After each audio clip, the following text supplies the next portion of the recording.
Sorello Coaching Academy. Our vision is to inspire and challenge all sports people by providing premier programs and coaching services. Using the skills and expertise of dual Olympian Chris Sorello, we have developed an in-depth coaching program that will inspire and progress any hockey player to the next stage of their development. Our focus is on creating smart, adaptable hockey players with a unique set of skills that will enhance a team's arsenal. With an excess of 30 skills covered in our programs, we look to strengthen players' weaknesses and create thinking hockey players. We use experts in their field where possible, from goalkeeping coaches to set play specialists. The Sorello Coaching Academy team is available to create and deliver a custom program designed especially for you or your team. For more information, please contact Lou Sorello. Jump on Facebook and like our page.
Ladies and gentlemen, very good afternoon. Welcome to the Taman Hockey Stadium for the 7th Sultan of Johor Cup 2017. A very good afternoon from the Tamandaya Hockey Stadium in Johor Bahru. Would you believe it's 30 degrees here at the moment, but it's very overcast. We've had a little bit of lightning in the skies, but we're hoping that all the fireworks will be down on the pitch today. Got 3 games coming your way, and we're looking forward to bringing you all of the action. First up will be Australia versus Japan, and then it will be the USA versus Great Britain and India versus Malaysia. Those are the matches coming your way today from Johor Bahru. Australia had a brilliant start to their tournament, a real rollicking win over the United States of America. They won by 19 goals to nil. Yes, 1-9. And if we look at Japan's performance, they were a little bit unlucky in their defeat against India. They went 1-0 down, clawed it back to 1-1, then took the lead at 2-1, and then conceded 2 goals to give India a victory. And their coach, well, he said after the game, Kyoichi Nagaya, that the team blew it. But he said overall he was happy, and we hope to rise from that performance and improve as the tournament goes on. Of course, Japan very much looking forward to the 2020 Olympic Games and also the Junior World Cup. Players making their way out to the centre of the turf at the moment. Kobe Green is captain of Australia today. Yesterday it was Nathaniel Stewart, so obviously Brent Livermore, the coach of Australia, he's looking to rotate the captaincy amongst his players. He was very pleased, as you would think, with his team's performance. Only 4 days together.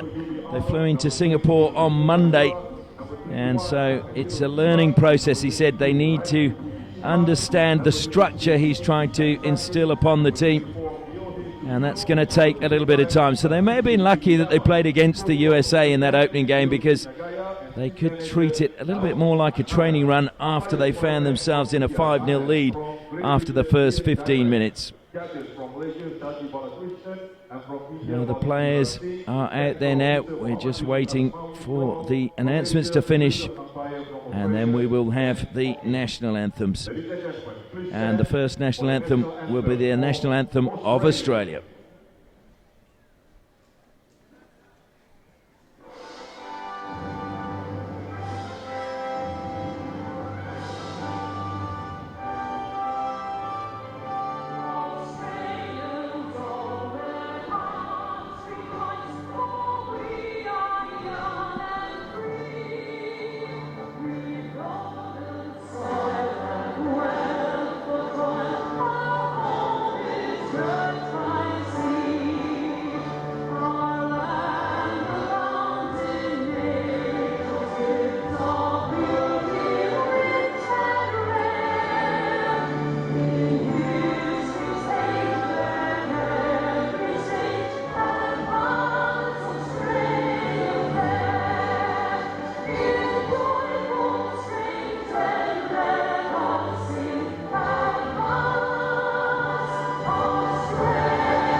And now we'll have the national anthem of Japan.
So with the national anthems over, the players now can shake hands and we'll be getting ready for the start of the match. The starting 11 for Australia, wearing number 1, Ben Staines, number 9, Lachlan Basico, number 12, Jacob Anderson, number 15, Andrew Scanlon, number 16, Nathan Ephrems, and number 17, Liam Flynn, 19, Blake Wotherspoon, captain Kobe Green wearing number 23, Jonathan Bretherton wearing number 26. In goal, George McGeoch wearing 27. And Joel Rintala, number 30. Coach, Brent Livermore. And we turn our attention to Japan. And starting for them in goal will be Yuri Arnold wearing number 19. He has Australian connections. And then we have number 3, Takumi Ineyama. Yoshihiro Iwata wearing number 5. Kota Ozawa wearing number 9. Mizuki Ikeda wearing number 10. He's their captain and had a really good game against India, so look out for him. Also having a good game, number 15, Kyohi Ogawa. And then we have wearing 16, Ryoshi Keito and Takahiro Chiba, 21. Raiki Fujishima wearing 22. Kamazaki is wearing 23. And Sugino is wearing 24. Their coach is Kyoichi Nagaya. And our umpires for this match are Anand from India and Ian Diamond from Great Britain. So Japanese players in a huddle, just letting out a war cry down below us. Once again, they seem to have a really good spirit amongst their team. They've just been really sort of enjoying the warm-up and then looking forward to getting into the action. There's clearly some talent amongst the Japanese players. And one of the players is going to be starting, I think, on the bench. Just trying to find his name, actually. Maybe he's not starting today. I had down on my team sheet, but I think he's not actually playing. But it's good to see some support for the Australian team. Over to our left-hand side, there are plenty of parents in the green and gold of Australia. And some pretty good hats as well. That's the local support for Australia. Good to see them as the players just waiting to get underway. And I'm pleased to say that the Storm Clouds look as if they've passed us by, which is very good news because we didn't really want them to disrupt the games at all today.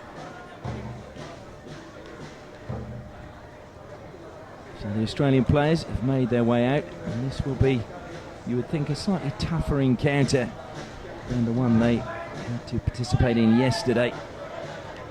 Talking to several people at the hotel, they're going, can Japan get 2 victories over Australia in the 1 year? Of course, Japan getting their first ever victory over the Kookaburras at the Sultan Aslan Shah Cup. Australia were leading 2-1 and Japan came back to win 3-2. I remember Colin Batch, the coach of the Kookaburras, was absolutely fuming after that game.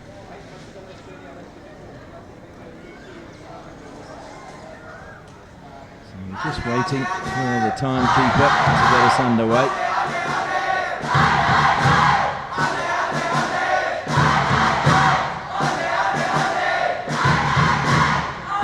I do apologise if the drumming was a little bit loud yesterday, but we are right above those drummers. And just so you know, we don't actually have an effects microphone on them at the moment, so that is how loud they are. You're picking everything up off my microphone as I'm bringing you all the action, but we've hopefully raised my level so it won't disrupt the commentaries. Australia push back and get match 4 on day 2 underway. Australia in the green and gold and Japan in the red and white. Japan, one of the few countries where their primary shirt colour is not included in their flag. Australia, of course, being another.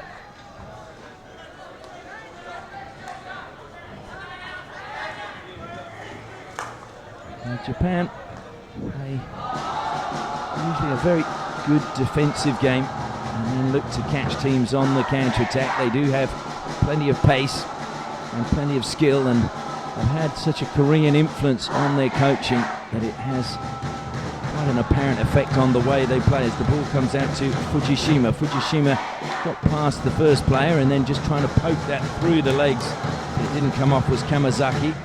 It's Bretherton now for Australia. Played out wide onto the left-hand side. Jacob Anderson carries the ball forward with his stick in one hand. Anderson stopped and then kept going, still going. Good tackle on the edge of the circle, but the free hit goes Australia's way. And the ball must travel the 5 metres. That's why it was taken away from goal and then fired into the D. Still alive for Australia. Good skills inside the circle and a penalty corner in just the 2nd minute going Australia's way. It was good work down the left-hand side by Jacob Anderson, and he was the man who played the ball into the circle. Now, Australia on their penalty corners yesterday, they scored 8 from 13 attempts. So that is a 61% conversion rate. And if we look at the tournament's conversion rate after just 1 day, that's at 34%, which tends to be the norm for most international tournaments. So Andrew Scanlon is waiting at the first battery, and it will be Jacob Anderson to stop for him. At the second battery, we have Joel Rintala. Goes to the first. Good save initially from Yuri Arnold. Played square. Ben Staines, is he going to get a shot away? Looks to just dink the ball forward. Keepers logging in front. Played across the face of goal. Tapped towards goal. Somehow that was kept out by Japan, and it goes over the crossbar. Well, I'm not quite sure how Japan managed to keep that out, but they did. Long corner to Australia. It was great work by the young Australians keeping that attack alive. Ben Staines doing some good work. Arnold, I think it must have been, who basically got up and made it difficult for Australia to get across there. So Japan now look to attack and coming from behind, and he's penalised for it. It was a very dangerous tackle as the Japanese player was looking to strike the ball forward.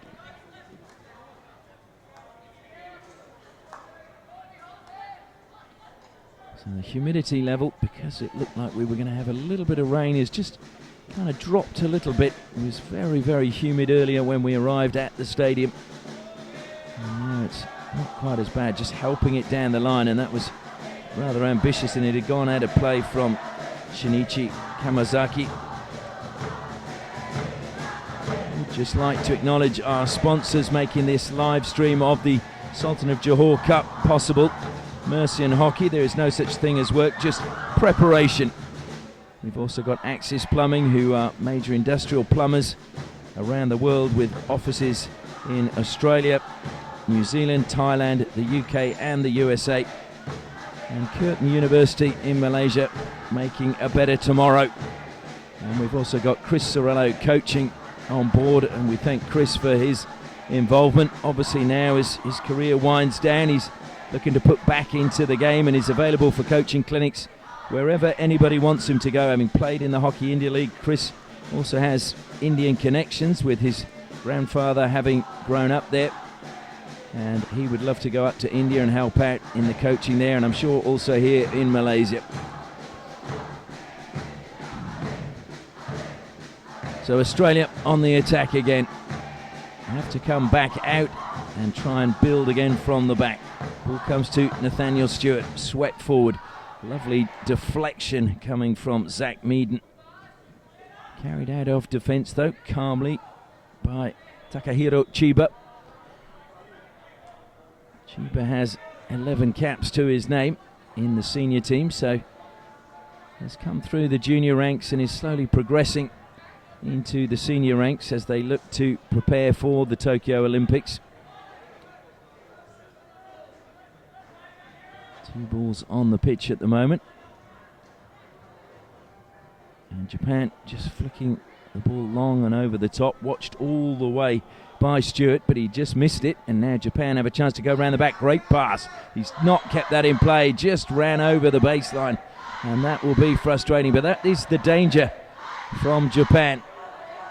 It's a Korean tactic that we've seen Korean in their heyday employ a lot, that they just keep a player very, very high, looking out for those high balls to get in behind the defence, and it almost came off with Tamakuni getting in behind Stewart and setting up an attack. Stewart on the ball now for the Boroughs, comes wide to Steffens. Steffens with 2 goals in that 19-0 rout of the USA. Both of his goals coming from penalty corners. Good ball forward again, picking out Kobe Green, wearing the captain's armband today, but he's dispossessed.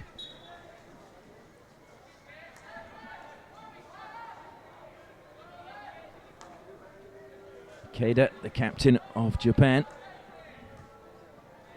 It's very lively through the midfield in their game against India, but I'm sure Australia would have done their homework and trying to restrict the space that he actually gets in a match as Ozawa makes his way down the left-hand side.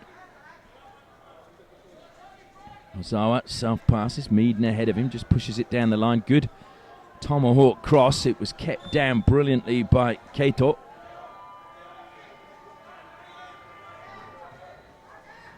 So Steffens now with the 16. Just push forward, and Dylan Martin with acres of space to just carry up over halfway. Still decides to go backwards. Meaden comes back to Steffens. So at the moment Japan just shuttling across. Meaden plays it first time, but well read and cut out well by Kamazaki. And Meaden, it just clipped his foot, so Japan look to break forward quickly, but Australia getting numbers back. Look at that, 3 players, 4 now joining the fray as trying to find a way through. In fact, barge his way through was Watanabe. Ikeda, feeling that the Australian player wasn't the required distance, tend to feel he has a point there, that before he'd taken the free hit, the Australian player was closing him down. Umpire not interested. Really important intercept there coming from Shoji Iseki, as Australia were on the attack and had a man free behind him. Forced to come all the way back to the halfway line now. Comes out wide. Bit of space for Scanlon to work in. He's closed down, and as he fires it into the deep because of that pressure. It goes out over the baseline, but it will be a long corner for Australia. Scanlon takes it quickly, just a short pass from him to Martin. Martin forced back again under good pressure coming from Keito. Keito working really hard, obviously relishing the fact that it isn't quite as hot as it was yesterday.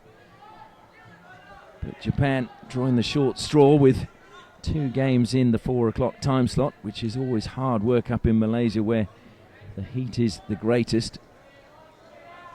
And Malaysia always get the late start time. And there have been, some of the coaches have said they feel that that often works to their disadvantage, because then when they have to play in the earlier time slots, they struggle because they never play in the heat of the day. There's Meaden, good run from him, just a miscontrol though, and the attack comes to naught. Unfortunately, Isaac Famillo not able to bring it under control. Famillo, who struggled yesterday to beat Nate Olari in goal for the USA, but he still managed to end up with 4 goals by the end of the match, so be pleased with himself. He also hit the underside of the crossbar and missed a penalty stroke, so Isaac Famillo had a very interesting day at the office. Japan moving the ball well. Iseki, down the line he goes. It's a good pass, picking out the run of Morishita. Morishita though just dispossessed now, and Australia look to play their way out of defence, and that is good interplay from the players. Flynn just slipping the ball inside to Ben Staines, and Staines' pass splitting his 2 teammates.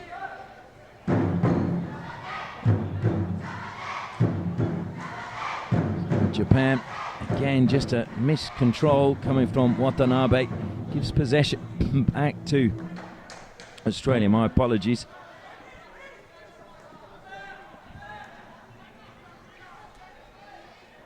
Aerial pass over the top. That's again a brilliant cut out as the ball was looking to make its way to Erin Hazel. So Japan reading the high balls very well at the moment. And just as I say that, so too has Scanlon done well to read that one for Australia and get them out of a little bit of trouble at the back. Meaden is wide on the right hand side. The ball comes to him now. And Japan very quick to drop behind the ball as we enter the final 5 minutes of the first quarter. Yuri Arnold, the busier of the 2 keepers so far. The aerial pass brought down this time by Sugiyama. Sugiyama's short pass into the midfield to his captain Ikeda put him into trouble. Ikeda fights back, but Australia win the ball back, and the free hit will go their way. Kobe Green just trying to slow things down.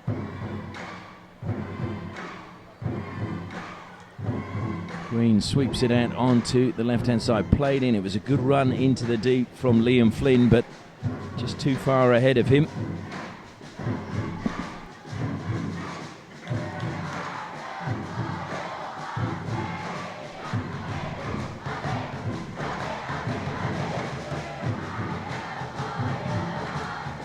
So Japan again going back to a patient build-up.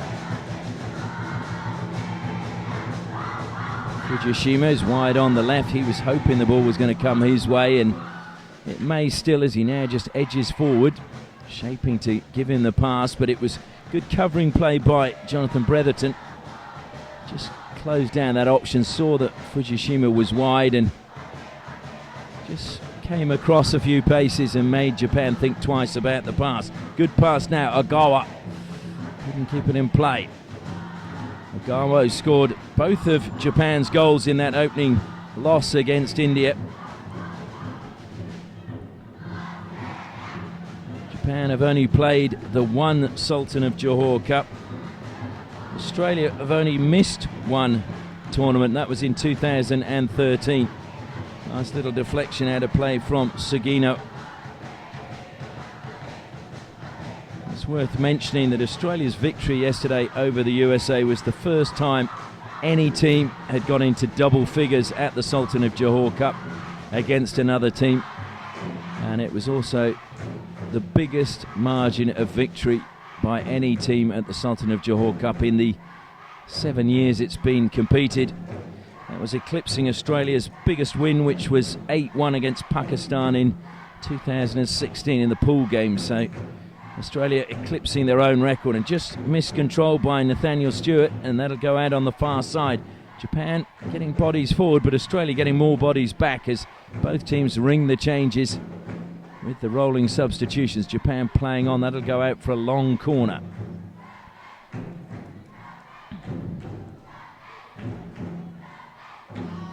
Must be taken perpendicular to where it crosses the baseline. Comes out wide now to Fujishima. Fujishima with a little bit of space, but just a little bit hesitant as he went forward and was closed down rather easily by Ephraim's. We're in the final 2 minutes of the first quarter. No goals as yet. Australia putting the Japan goal under the most pressure. Another miscontrol in midfield, this time from Kobe Green, and he looked very annoyed with himself. Good run ahead from Ozawa, but he's going to get beaten to the ball by Stewart. Stewart just playing it backwards, kept in play well by Famillo. Famillo shaped to play inside and then made a run forward. Japan steal the ball off him, but Meaden is there. But the free hit goes Japan's way. Meaden can't make the tackle. He wasn't the required distance, and so he actually realised that as it's played towards the D, and Stewart again getting a telling touch to take it over the baseline and concede a long corner to Japan. 51 seconds left in the first quarter. Still no goals. Are Japan going to get one before the first break? Looking to deflect that into the D was Kamazaki, but it was good defence again from Australia. Free hit conceded on halfway by Japan.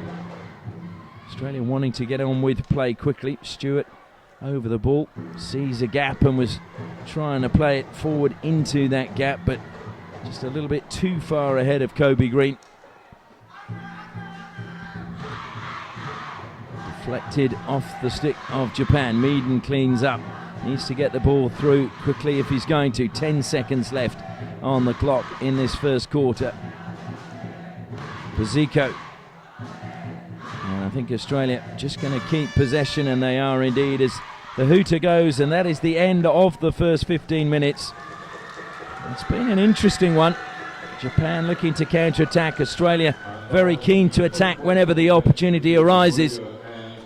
But it is at the end of the first quarter, Australia 0, Japan 0.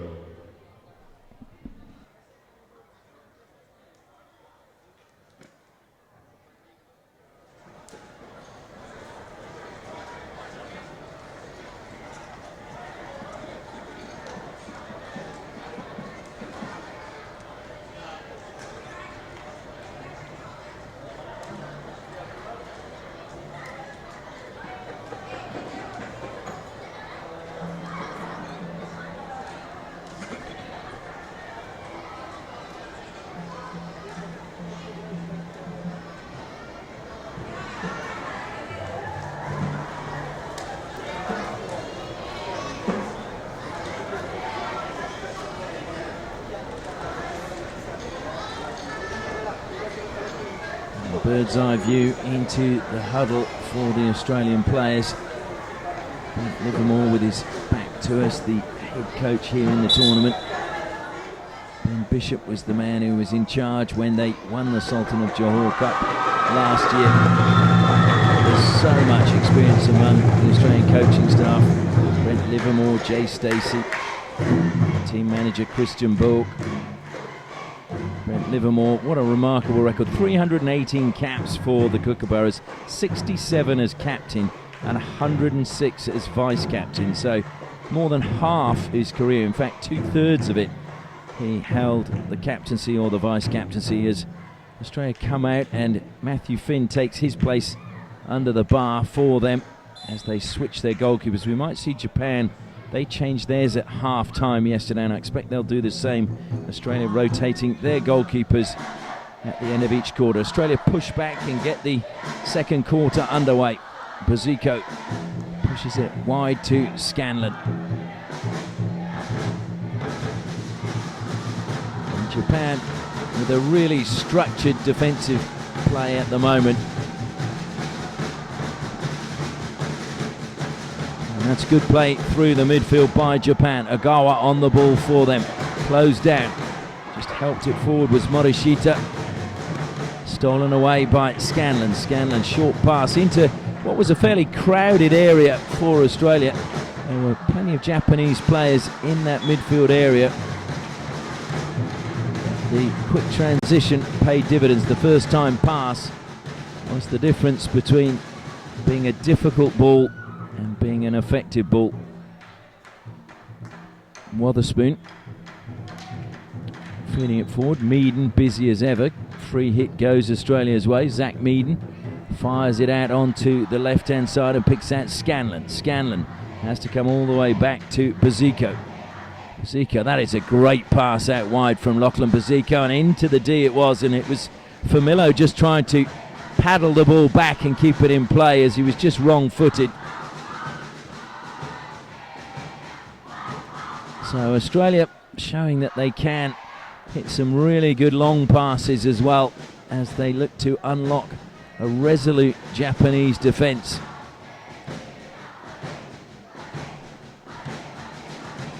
And Japan quite happy to knock the ball around at the back. Iseki has pulled wide on the left-hand side. He's in acres of space, and the ball now comes to him in that space. He goes over the top. That's a great ball. Well, it was not brought down as well as Kamazaki would have liked, but it did bring a save out of Matthew Finn, because obviously the touch coming inside the D.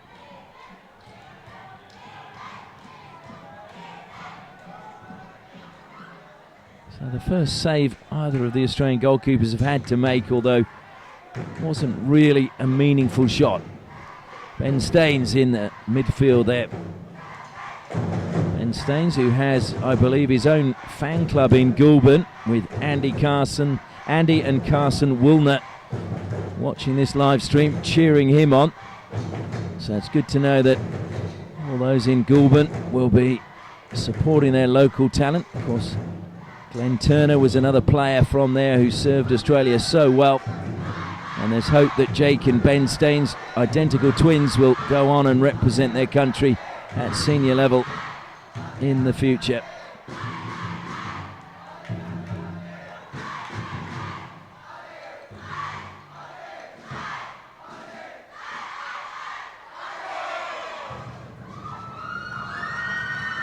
So Japan just stuck at the moment in that final third. Australia applying pressure. That was good pressure from Liam Flynn, brought down well in the centre of the midfield by Dylan Martin. Another good lead coming from Famillo. But again, he can't keep the ball in play.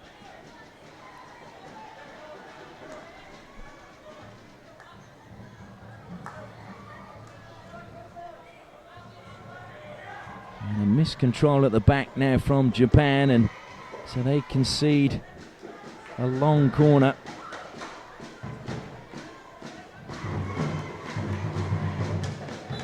Well, there's some really strong challenges flying in there, and Flynn was the player penalised. He wasn't too happy that the decision didn't go his way.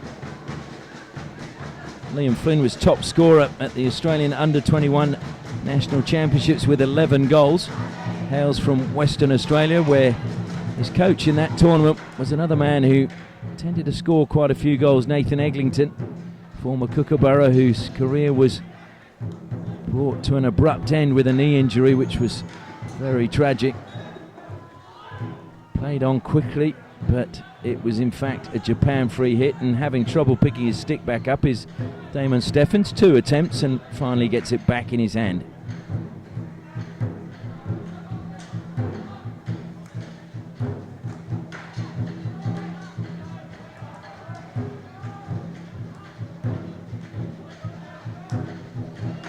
Japan, of course, who many people don't realise did win a silver medal at the 1932 Olympic Games.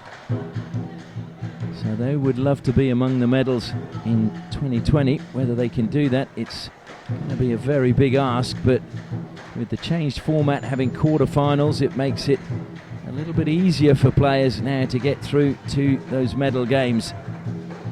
And who knows in 3 years' time what can transpire. Great intercept again from Ozawa. He can do spin away. He feels he was pushed. The Umpire agrees that Rintala was the man who just was a little bit overzealous with his challenge. And one of the Japanese players appears to be in a bit of pain in his down behind play. I think it's actually Reiki Fujishima. Didn't see what happened to him, to be honest. And the physio just taking his time.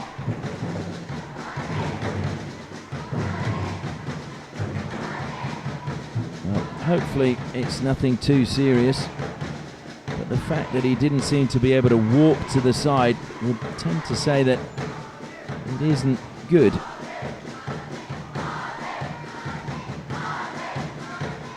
Well, he is now being helped off from the pitch. A little bit of a hobble.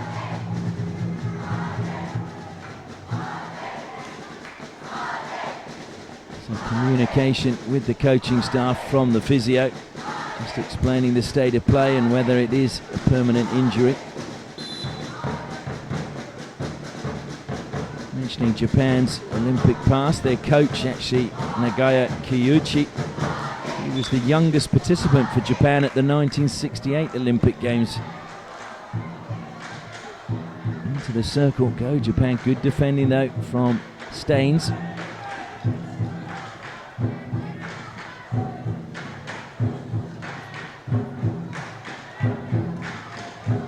So we're almost at the halfway point of the second quarter. Still no goals in this match. Australia finding it a lot harder to break down Japan than they did the United States yesterday, as you would expect.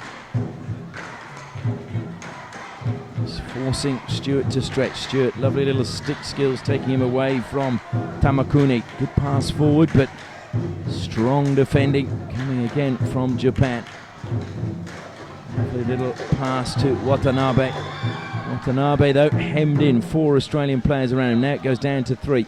Watanabe's stick skills being tested. Short little pass infield. Managed to find his teammate, Keito, who just goes into exactly the same space, and then the aerial pass up the pitch just takes an interesting kick off the turf and stays in play, but nobody closing down Steffens, and he can play it infield. Brizzico just come on for Australia, and he's conveying messages, I think, as to where the coaching staff want the players to play now that he is back on, as Meaden had to battle hard to keep possession there. That was a really determined challenge coming in the midfield from Kobe Green. Good pass to the top of the D, cut out brilliantly though by Chiba, and just out over the side from Japan. So there are moments where Australia, when they move the ball quickly, certainly look as if they might catch Japan, but really good discipline from their defence at the moment.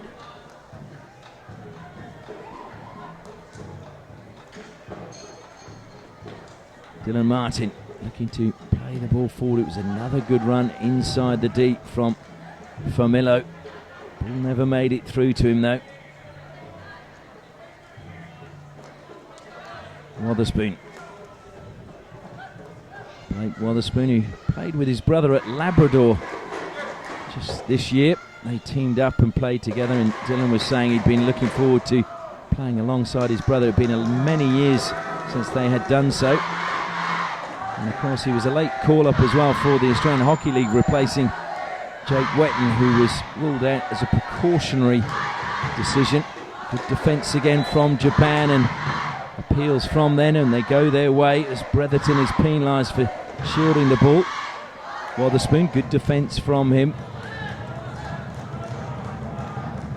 Meaden now on the right-hand side, having played much of this second quarter on the left-hand side, just looking for options. Goes infield, good turn from Green, sliding the ball forward to the top of the D, but it was well read by Ineyama. And Japan just playing it into the foot. I think they were waiting for the whistle, and Dylan Martin just helping them decide where the free hit's from. Again, the ball over the top, watched all the way, and had to be by Brizzico. And he did well to deflect that over the baseline. It'll be another long corner for Japan. Tamakuni again getting in good space behind the Australian defence. 5.5 minutes left in the second quarter. Japan have been on the back foot for most of this quarter, but now they get a chance to come forward, claiming there was a foul. Whistle was a little bit slow in coming, but Ian Diamond well placed right in front of where the actual foul occurred. And I think he was just making sure there was no advantage, and that one just clipping the foot of Kota Ozawa. I have to say, almost a little bit lazy Ozawa, the way he just was trying to get out of the way.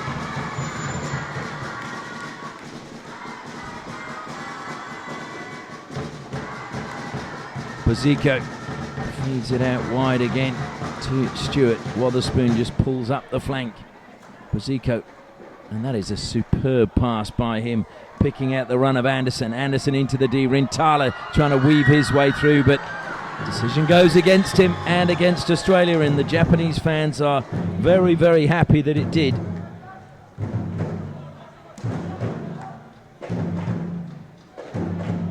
That was a brilliant pick.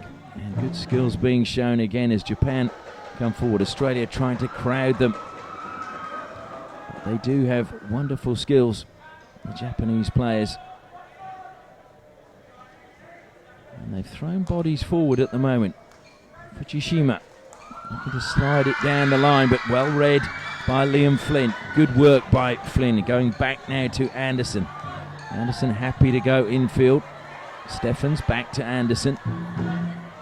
And then Wotherspoon will just calm things down as Australia now get the chance to push a few bodies forward as we enter the final 4 minutes of the second quarter. And just didn't get his body in the right position then, Lachlan Boziko, to receive that ball. It was a really tired effort. And this is where Japan could test the Australians, because they are an extremely fit side.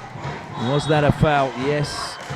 In fact, it's the Japanese player who's been penalised.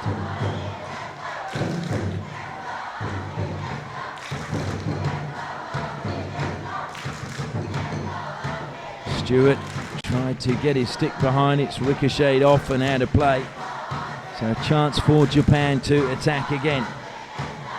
Good break forward coming from Sugino. Sugino into the corner, looking to go back to his captain, Aikida. Still with Japan. Quite how they managed to keep possession was remarkable. Carried out now by Famillo. Famillo looking to weave his way through the midfield. Brilliant skills from Famillo, but then he's dispossessed on halfway, and Japan get the chance to attack again. Stolen back, but it ricocheted off the foot of Boziko.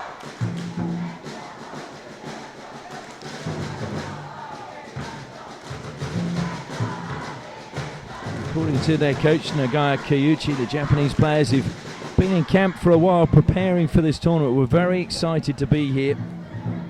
They said, my players have a big heart. And there's a great chance. The shot, well, it was an opportunist effort, really out of nothing. Just a miscontrol inside the circle. And Japan pounced, and getting the shot away was Ryuji Tamakuni. And that just shows you how you can't afford to make any mistakes in these games. Malaysia paid a heavy price. Just one mistake in their game. The goalkeeper just not getting his pads together. And that gave a victory to Great Britain, who are also claiming that they are defending champions. So it's going to be interesting when Australia play against Great Britain and whether those two teams do meet in the final. The reason I say that is Australia won the Sultan of Johor Cup last year.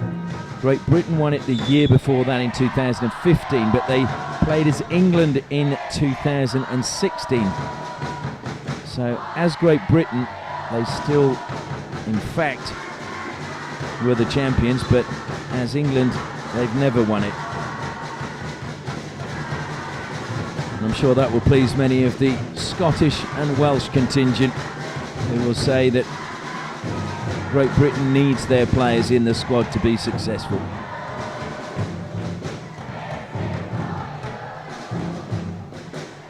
So we're in the final minute of the first half, and Aikida was quite happy just to play the ball back to his defensive players and let them run down the clock. It's still a fair amount of time, 40 seconds as they launch the aerial pass.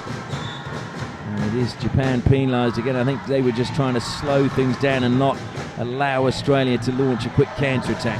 Bretherton looks up at the clock and slides a good pass forward. Good defending though, because Australia had lurking in the background Liam Flynn, who, as we've said, is a prolific goal scorer.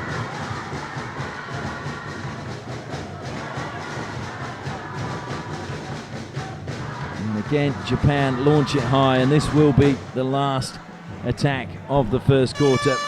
As the hooter goes, that is the end of the first half. And it's been a really interesting battle between these two teams. Australia being made to work really hard. A lot of people expecting them to be able to roll over Japan, but Japan are a very clinical team, well disciplined, and that is why at half-time the score is Australia 0, Japan 0.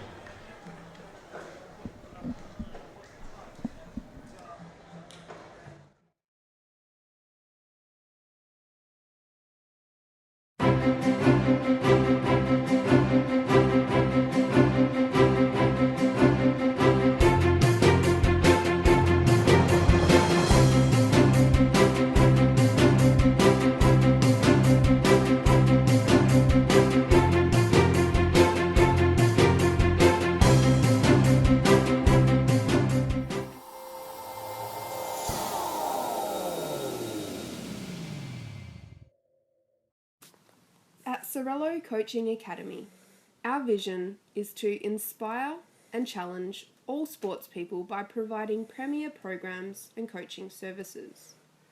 Using the skills and expertise of dual Olympian Chris Sorello, we have developed an in-depth coaching program that will inspire and progress any hockey player to the next stage of their development. Our focus is on creating smart, adaptable hockey players with a unique set of skills that will enhance a team's arsenal. With an excess of 30 skills covered in our programs, we look to strengthen players' weaknesses and create thinking hockey players. We use experts in their field where possible, from goalkeeping coaches to set play specialists. The Sorello Coaching Academy team is available to create and deliver a custom program designed especially for you or your team. For more information, please contact Lou Sorello. Jump on Facebook and like our page.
Back to the Tamandaya Hockey Stadium in Johor Bahru as the players make their way back out for the second half. There are no goals as yet in match 4 on day 2.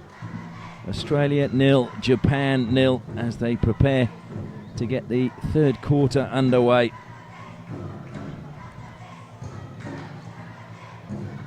It's been a fairly cagey affair. Australia have been the team more willing to attack, I would say, as Japan have thrown a massive aerial pass. Over the top it went. And we see Australia have switched their goalkeepers back. George McGeoch, who started the game, is back under the bar for them. Japan, we saw yesterday, rotate their keepers, not doing so in this game. Obviously realising that this is a fairly important match for them after losing their opening game against India. They need to get a result in this if they're going to be in with the medal games at the end of the tournament. They won a bronze last year, so they would really like to be amongst the medals again. Drew 2-2 in their match against England in the bronze medal match last year, and then won in a shootout 4-1. So Japan will believe that they deserve to be in those games on the final day. Kaito can't keep it in play, just slips on the white line. See that so often, just the surface off the pitch a little bit more slippery than the surface on the pitch.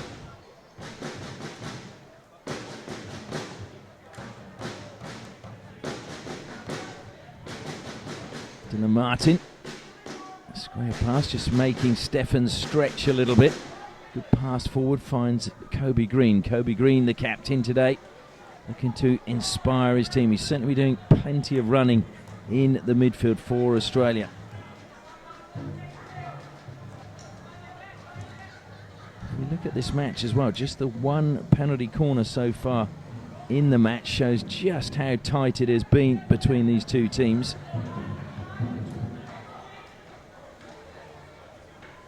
So Japan on the back foot at the moment, but they have been in this position for a large portion of the match. As Scanlon looks to slide a pass forward, good spin, ball in front of the goal, goalkeeper's down, Yuri Arnold, and what a spin that is, and that is a brilliant finish by Nathan Ephraim's. Nathan Ephraim's getting his 6th goal of the tournament. Really good finish from him. It's a lovely spin, and Australia have finally broken the deadlock just 2 minutes into the second half. Still had a lot to do. Ephraim's, though, doing it superbly. Pass from Hazel was exquisite as well. So Australia 1, Japan 0. Australia by player wearing jersey number 16, Nathan Ephraim. So Nathan Ephraim's is just making goal scoring, I suppose you'd just say a career of it at the moment, the way he's just knocking them in. He scored 5 against the USA, 3 field goals, 2 penalty corners, and he's now got another one today. So he's easily the leading scorer in the tournament.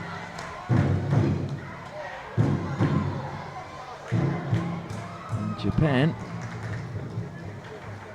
looking to go on the counter-attack and get a goal fairly quickly, and the umpire was in quickly to cool something down. Didn't actually see what the incident was. Just a long corner to Japan.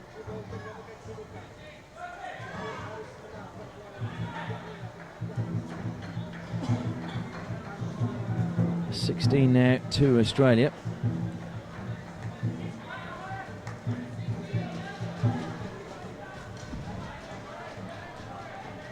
I just wonder if the goal will just free Australia up a little bit. They know they've got the lead as Meaden in space on the left looks to burst forward towards the circle, just stopped, and it's a short pass coming from Martin to Staines.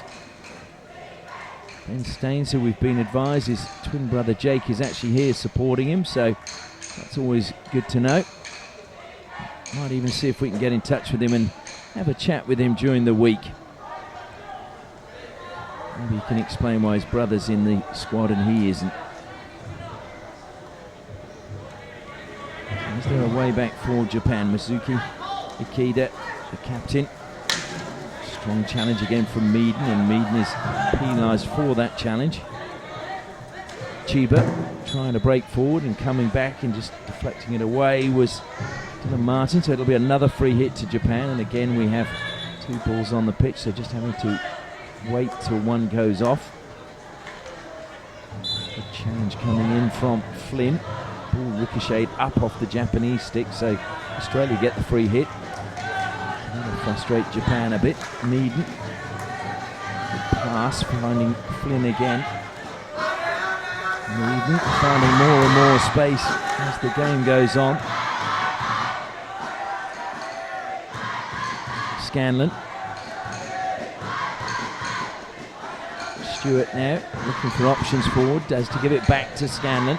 Scanlon though carries it forward a good 10 metres, good pass to the top of the circle, finds Ephraim's, well, there's sticks flying everywhere, none of them are Ephraim's, but he's lost possession and Japan trying to play out front defence. They've given possession away, and here come Australia again trying to play the 1-2. Baziko though never received the ball back. And he drops back into a defensive role. The ball comes to Dylan Martin. Short little pass from him to Ben Staines. Australia trying to draw the Japanese out of their defensive zone. Good first time pass, picking out Meaden. Coming from Baziko. Meaden just slipping as he got inside the circle. Japan with a chance to dribble it out, but there was an obstruction, and it was a very well spotted obstruction, and now there will be a card to the Japanese player.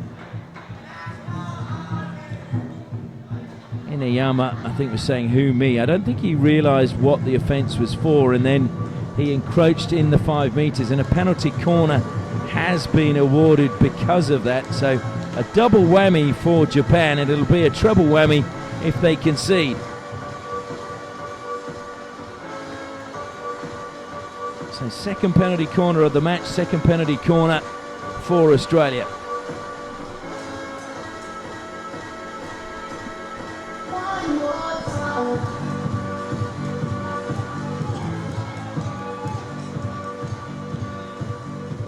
Scanlon waits at the first battery, and Nathaniel Stewart at the second. Stewart was not fortunate enough to get a goal yesterday. He did have several attempts from penalty corners. Maybe this will be his chance to get the first goal for his team in the tournament. Goes to Stewart, not a great slot, goes out the back door, and it comes off the keeper into the body of the Australian player. So Arnold just pushing it into the Australian player, which will result in another penalty corner to Australia. Again, just looking over to the bench for instructions as to what routine the bench would like these young players to execute from this penalty corner. Isaac Famillo makes his way down to the baseline to inject. Scanlon and Stewart wait again. Goes to Stewart, this time he goes direct and he gets a goal for Australia, and it is 2-0. Nathaniel Stewart sweeping home the penalty corner, kept it low, put it to the goalkeeper's right hand side, and Australia have a second goal. And Japan have a mountain to climb to get back in this match.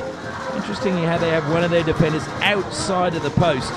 So Wada waits outside of the near post, and then he goes to the injector, which leaves a big gap as the keeper offsets slightly to his left-hand side, and it gave Stewart a bigger target to aim for. Australia by player wearing jersey number 7, Nathaniel Stewart.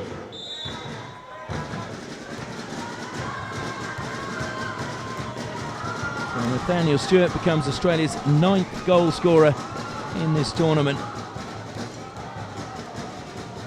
It's not a bad record in your second game of the tournament.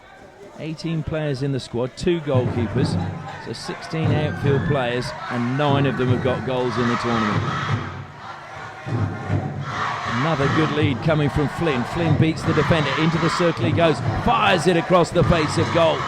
And Arnold, I think, was relieved that it went a long way wide in the end. And those 2 goals now have really buoyed the Australian team.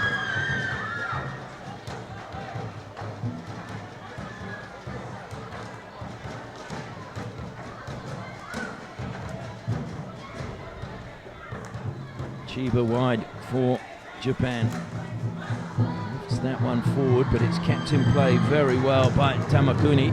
Tamakuni trying to go around the back. Good low stick tackle coming in from Wotherspoon. Brilliant by him. Brotherton, though, can't keep his pass in play. Japan play on quickly. Now it's Morishita, just leaves the ball behind. Picked up now by Chiba. Chiba, good 3D skills, lifts it past the first player. Gets the free hit. It was slow in coming. And Kobe Green gave a really harsh look to the umpire when he realised that he was the player that was penalised. Kobe Green, who started at Buoyant Up Hockey Club down in the southwest of Western Australia, along with Jake Harvey, long corner, and also Marshall Roberts, who played for the WA Thundersticks in the Australian Hockey League. Fired in, it's ricocheted up, it's still alive for Japan. Brought down really well by Sugiyama. Fired in, saved and then swept wide. And Japan, I think they were wishing that there was a referral system here, but there isn't at the Sultan of Johor Cup. So McGeoch with a really sharp save, keeping it at 2-0 for his team. Japan were very, very close to pulling a goal back. In front of goal it was Tamakuni, who's had a couple of opportunities now for Japan.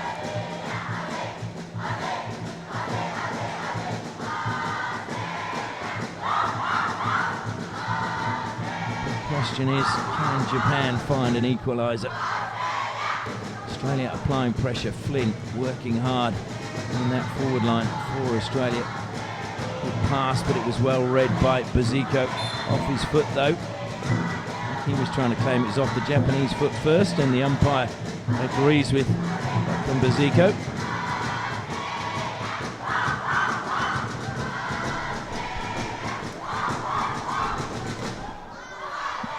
Baziko trying to just play off a quick pass. Morishita read it well, but in the end it was Sugiyama who was penalised, and Australia have the chance to build again as we enter the final 6 minutes now of the third quarter. 2 goals for Australia in this 15-minute spell, and they're surging into the D. Maybe another one. Flynn tries a shot. Good save by Arnold. Flynn with a second attempt, and this time it goes on in rather. Not sure whether Rintala got the final touch or whether it was in fact Flynn's goal and it ricocheted up off the goalkeeper. But Australia, what a quarter this has been for them. They now go 3-0 up against Japan, who'd fought valiantly for the first 2 quarters. And credit to Arnold, he made a good initial save, but the ball just ricocheted back to Flynn. And I think it did come off Rintala's stick, which was a very classy deflection by Joel Rintala. Flynn may be a little bit disappointed. Australia was scored by player wearing jersey number 17, Liam Flynn. The announcer at the stadium is giving it to Liam Flynn. We'll try and check that one a little bit later. Just as he announced yesterday that Dilpreet of India had got a hat-trick. If we checked at the end of the day, it was Sukhjit who did in fact get the winning goal for India, and Dilpreet ended up with 2 goals. So mistakes can be made by the ground announcer. I still think that Rintala, and the reaction from Flynn was a deflection off Rintala's stick as Flynn just pushed it towards goal, and that's what lifted it up into the net. So Japan really have it all to do. Deflection comes across McGeoch, and he was just crabbing across his goal. And he was pretty light on his feet with all that goalkeeping gear on.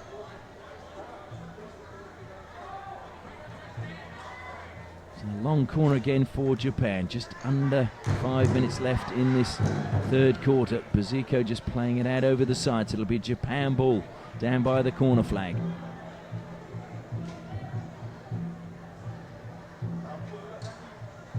Was that a slight push? Yes, it was, as Australia looked to play on. Sneaky little push from Bretherton. Into the D it goes. Baziko, good defensive play again by him. And a good pass forward. And now breaking forward are Australia again. It's 3 players there, but eventually they stopped the run of Aaron Hazel. I think there's a little bit of disappointment that Hazel didn't get the ball to Rintala.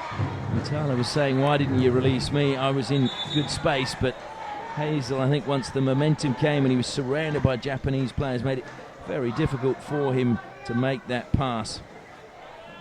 Should just mention that this is Aaron Hazel's first national call-up. He was called up for the Australian schoolboys team, but then he had commitments with New South Wales, so had to withdraw from that squad. So this is a major tournament for the young boy from Tamworth. It'll be a tournament, no doubt, he will never forget.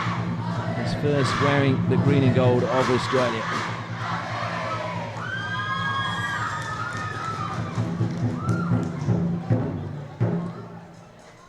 Martin gets the ball forward. It's picked up now by Famillo. Famillo earns his team another long corner.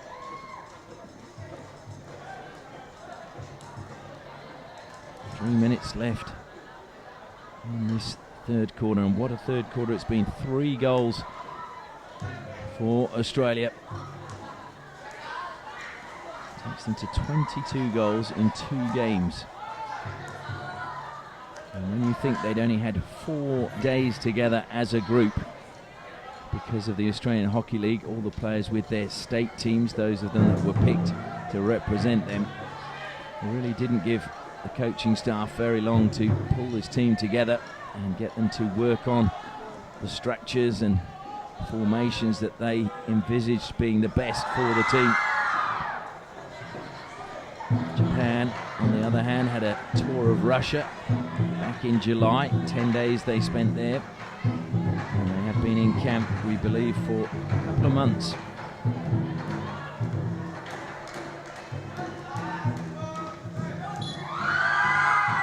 Scanlon, good work from him, just slowing things down as we click over now into the final 2 minutes of this third quarter. That's going to be intercepted. It was just too easy, but in the end, good work coming again from Kobe Green. Kobe Green now gives way. Attended Bunbury Senior High School when he was living down south. He's now based in Salters Point in Western Australia, which is in the city of Perth, out by the river. Oh, it's a super pass. Arnold's come off his goal. That should be a penalty stroke, or it's a penalty corner. Well, some would have said that could have been a stroke. The goalkeeper wrapping his legs around Liam Flynn and bringing him to the ground could have easily injured Flynn, and he's very slow to his feet. Gets a high five, but he's hobbling, understandably so. So Arnold concedes a penalty corner. Australia have their 4th penalty corner of the match.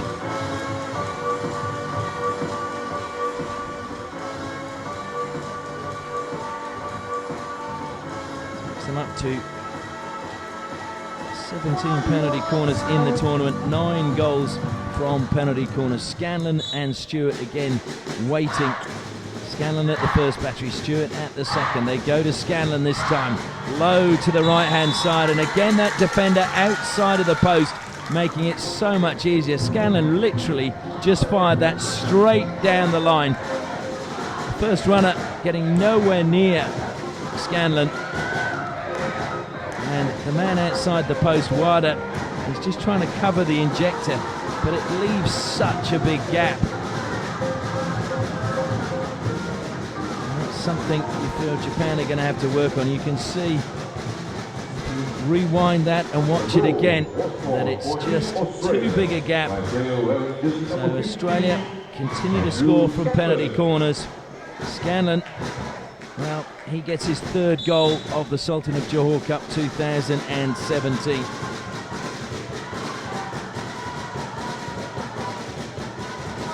2 goals conceded in exactly the same spot by Japan. You can understand why the postman wants to cover the injector, but at the same time, he's leaving that near post wide open for an accurate flick low down. It doesn't even have to be low down either.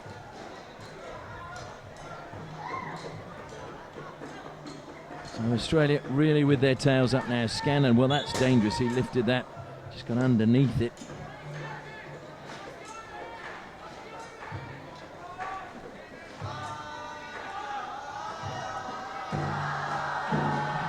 last 20 seconds of the third quarter, and it's been a really tough one for Japan. Chiba out wide, looking to try and launch a quick attack. Brilliant work by Meaden, although the whistle has gone and claims that it went off his stick into his chest.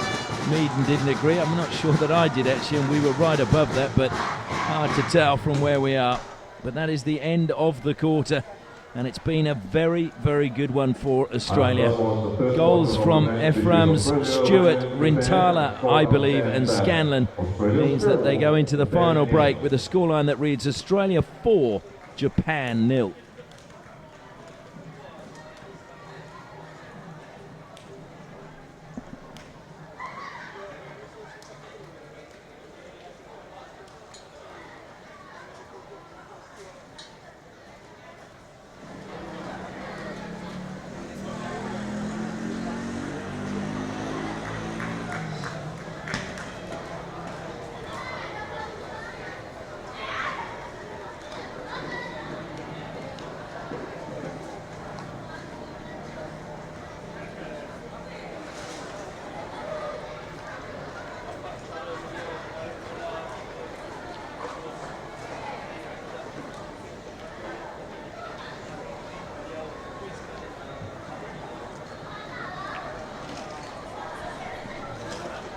Japanese players making their way back out onto the turf.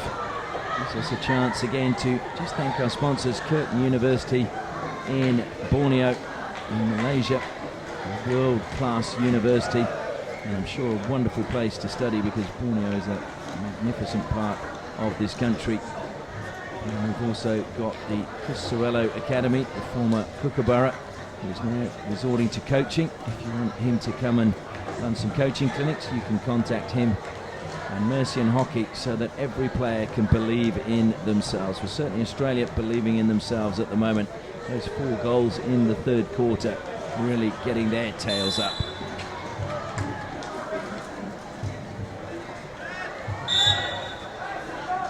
Should also mention another sponsor, Access Plumbing, as well, who've also come on board, and we thank them for their support, delivering quality projects on time and on budget. Can Japan find a way back in this final quarter? Quick ball in, good defence. It's broken loose though. Great tackle from Stephens. That was superb. Just as Tamakuni was about to unleash the reverse stick shot, Stephens bravely put his stick out and took the ball away. So another chance falling to Tamakune, but he's unable to get a shot away or get it on target.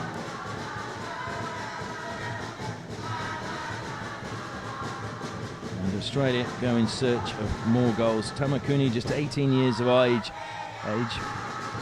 Good run towards the D, but not going his way. Kobe Green concedes the free hit.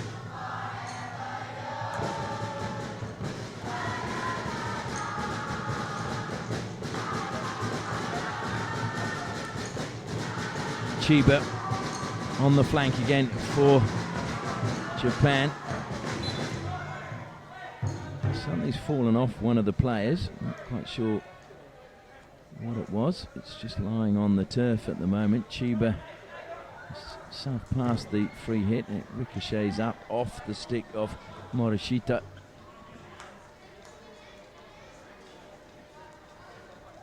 Somehow that's been stolen away by Japan and by Sugiyama. Plays on quickly, Sugiyama.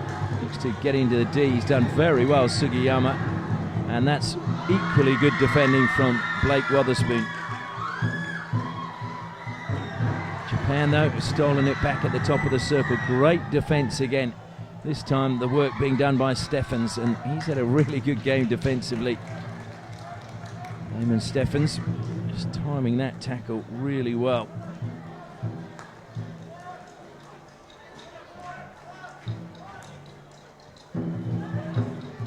Australia, this is testing them now. It was another little push in the back from Wotherspoon, although this time he gets away with it. Obviously a very fierce competitor. On the ball again, while the spoon goes to Kobe Green. Green was trying the overhead pass, but he didn't get underneath it. Rintala was quick to pounce when it wasn't brought under control by Kato. And Australia, out of really nothing, have the chance to attack again.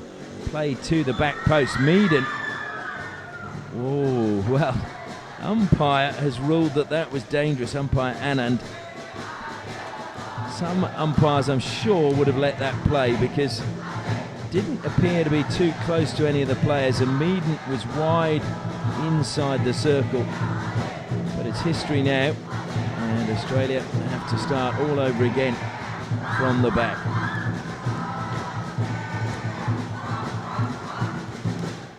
Meaden on the ball again for Australia. Good pass to Green. Green put under a lot of pressure. And the ricochet off the stick of Sugiyama goes out of play up the pitch, although the decision has gone Japan's way, which has caught Australia on... Well, they were all going forward believing it was their free hit. Sugiyama was aware of the danger, took the free hit quickly. As soon as he saw the umpire's arm go out, appeals for a free hit for Japan, and they've got one, but they've taken it from the wrong place.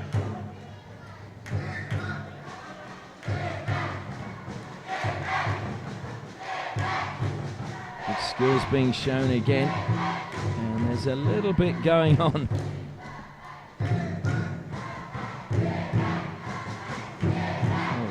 Morishita involved, and Bretherton are having a little bit of a set to. Lovely spin from Morishita. Another free hit to Japan. Still 10.5 minutes left in this quarter. They would love to get one goal. It'll just give them a lifeline. Again, the clearance isn't a good one from Australia. They need to open it up. That's a brilliant steal. Just pickpocketing him, setting it up well, and spinning now is Ephraim's. Ephraim's great pass forward. Just lost by Firmillo. Ephraim's will try and win it back. Great work being done by Nathan Ephraim's. Not just a goal scorer, the man from Southern United Hockey Club.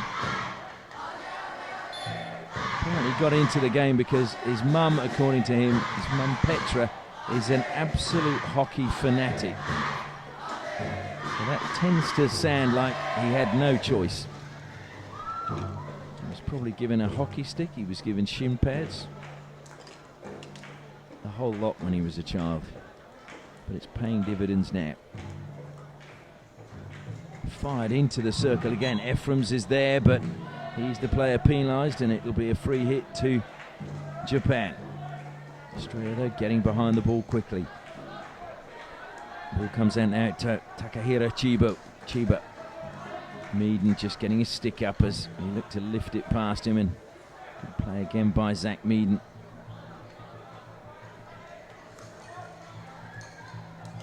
Just slipping as he turned.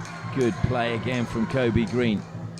Ephraim's a little bit of space, just the first touch wasn't as good as he would have liked, and it put him under a little bit of pressure. And Meaden, well, there was nothing really subtle about that challenge through the back of Iniyama.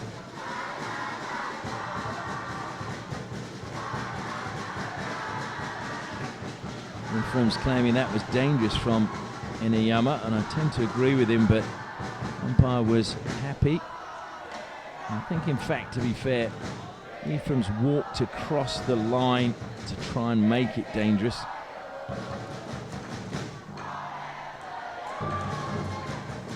Scanlon now for Australia, just over halfway, just lifting it into Sugino. Meaden now from Scanlon. Meaden just lifting it up off his stick. Comes to Staines. Staines a short little pass. Comes back now though to Stewart from Steffens. Scanlon.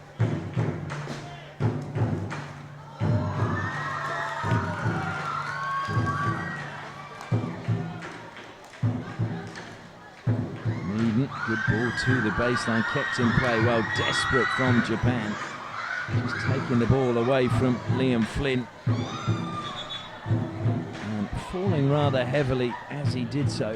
I think it was Takahiro Chiba, who's slow to get to his feet. Just appeared to land rather heavily on his ankle after he'd taken the ball away from Flynn.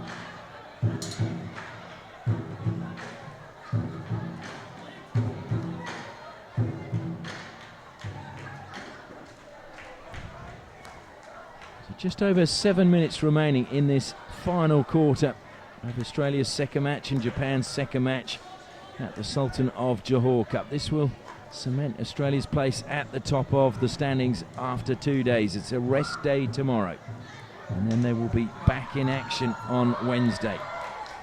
Meaden trying to find a way into the D. And stick check, Meaden self passes but realises he has to move the ball 5 metres.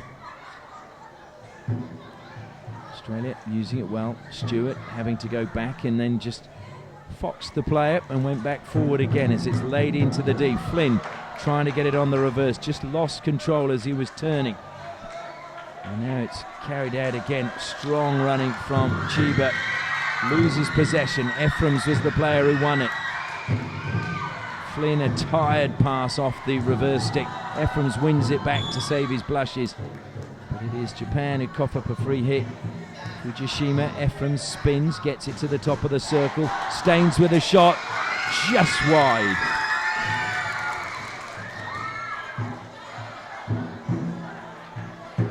So on Wednesday, Australia will play Great Britain. And that should be an absolute cracker of a game. That will be at 4:05 local time here in Malaysia. Great Britain, you would think, would overcome the United States today fairly easily. And so then Australia and Great Britain, that could have a big bearing on which two teams will play off for gold at the end of the tournament. Chiba again for Japan, to his captain, Aikida. Has to go back, Iseki. Japan moving the ball swiftly, but Australia's defence shifting well, and they had their lines covered. Looking to break forward now is Keito. Keito is just snuffed out by Scanlon. Scanlon, good pass. Gives Australia the chance to launch another attack. Good lead from Rintala, but good defensive cover coming from Fujishima.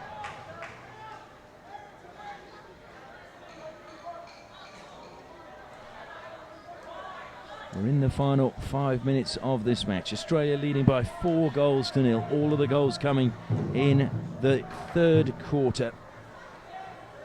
Ephraim's opening the scoring with a field goal, and then Nathaniel Stewart with a penalty corner. Rintala, I believe, got a touch from a shot from Liam Flynn, but we will confirm that later. That was for the third goal, and then Scanlon firing home a penalty corner to show Australia's penalty corner success rate is very efficient in this tournament.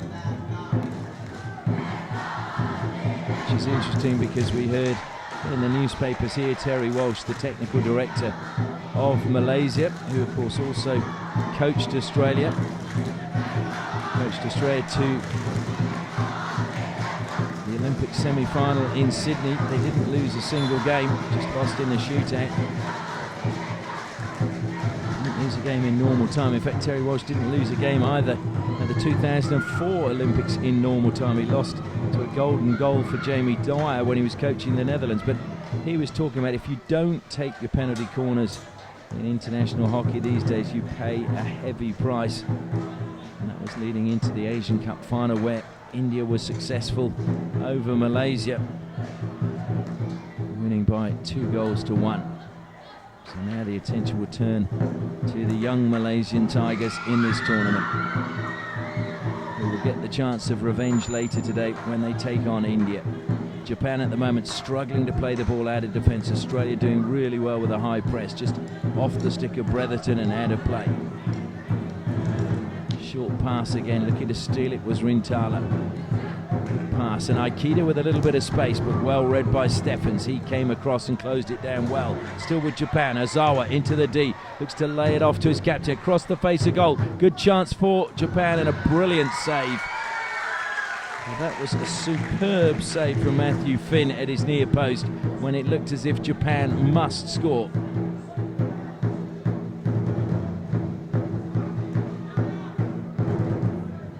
So Japan on the attack again down the right hand side. A heavy touch coming from Fujishima.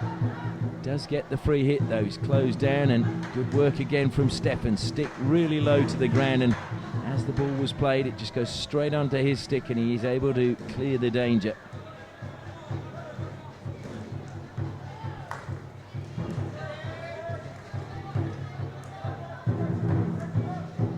Japan, they've had their moments, but at the moment they've not been able to find a way past either of the goalkeepers under the bar for Australia, Matthew Finn or George McGeoch, as they've rotated throughout this match. And credit should go to all the defensive players, Wotherspoon, and the three S's as well, Stewart, Scanlon and Stephens, who've been in really good form for Australia.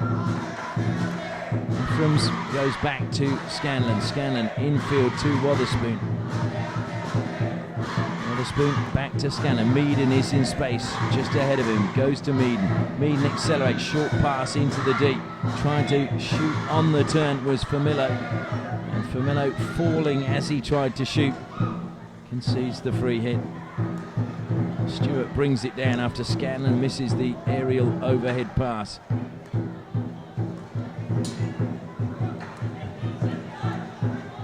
Green wanted the ball played back, but it's gone forward. Meaden into the baseline. Famillo across the face of goal, saved initially I think by Arnold, and then swept clear by Fujishima.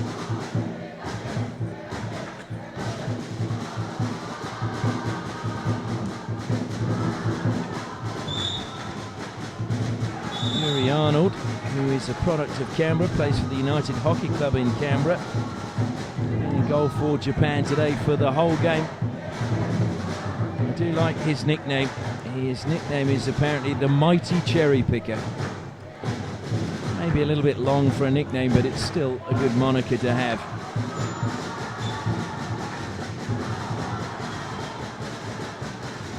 Australia running it into the corner as the clock winds down. Just 10 seconds remaining.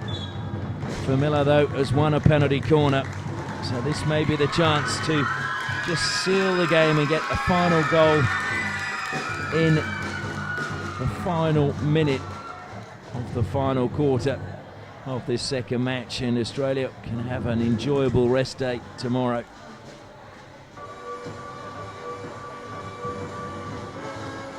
And not surprisingly, they've thrown all their bodies forward for this penalty corner.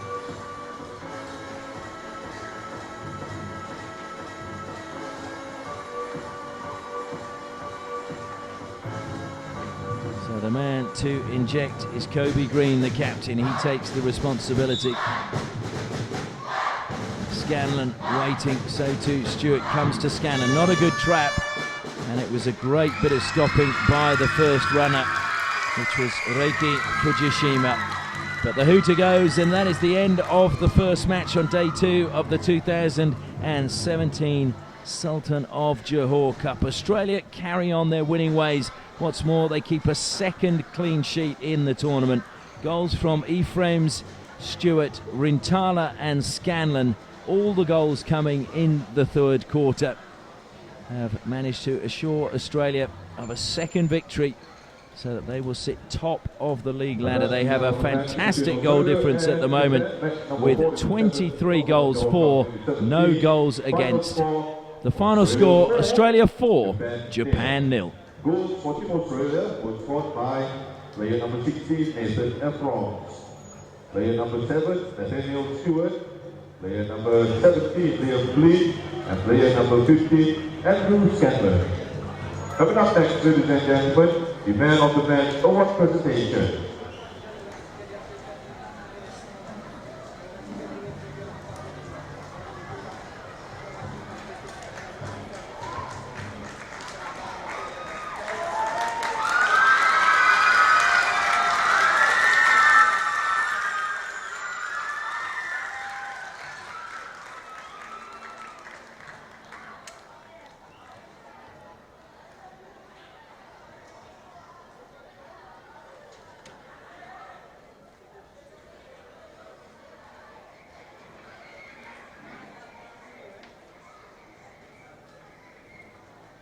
And now, ladies and gentlemen,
Congratulations to the Australian captain Kobe Bree for winning the Man of the Match award.